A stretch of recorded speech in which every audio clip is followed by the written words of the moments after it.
sa bulsa kaso hindi ko na alam kung nasan. Oo, Baka nalaglag.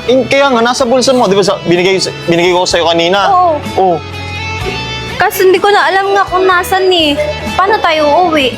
Kaya nga, yun nga, binigay ko nga sa'yo yung ano, di ba? Yung wallet yun, oh. Sabi ko sa'yo, tabi mo kasi, di ba, mami, wala tayong pamasahe pa uwi. Kaya nga, hindi ko napansin na nahulog. Wala na nga tayong pamasahe. Oo. Hindi ko alam kung paano, nalaglag. Excuse me lang, te. Pwede po ba kayong maabala? Hindi kasi namumroblema kasi kami sa pamasahe namin. Ang layo pa ng ng uuwian namin. Wala kaming pera, te. Pwede bang makahingi sa'yo kahit kahit barya lang, kahit magkano lang po? Pero po ba kayo kahit magkano lang? Ito lang po. Taga dito lang po ba kayo? Opo. Ito po. 100? Opo. 100. Kasya na ba yung 100? Siya na yan, pwede na yan. Wala po. Baka pwede dagdag mo pa, te. Kulang kasi, te. Wala na po yan. Ha? Pera ko eh. Ito na lang pera mo? Kasya na ba to? Parang kulang kasi to, te. Kulang baka may Gcash ka, te. Gcash. Wala ka rin Gcash. Walang Gcash. Sige, okay na yung 100, te. Baka mamaya, gamitin mo to, te. Wala kang Ha? Seryoso ka? Wala kang Wala lang po ako pa.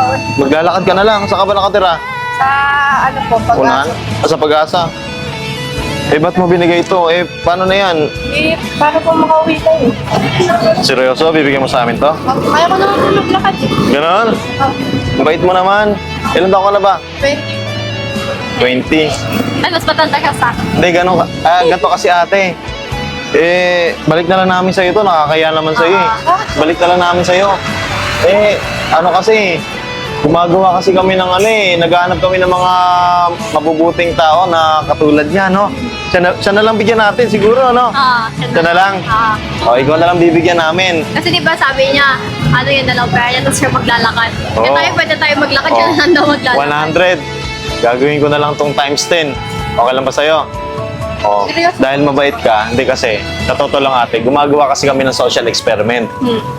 Ikaw yung napili namin na talagang deserve sa araw na to. Yung binigay mo sa amin, magandang aral yan para sa mga kabataan na katulad mo. Makita nila na dapat kanyang ginagawa. So, saludo sa'yo. Ano pangalan mo? Hazel. Hazel. Ikaw yung dapat tinutularan ng mga kabataan. So, ikaw dapat yung binibless, ha? Dahil binigyan mo kami, bibigyan ka rin namin. Bigyan na natin to. Masaya na lahat yan, pambaon, ha?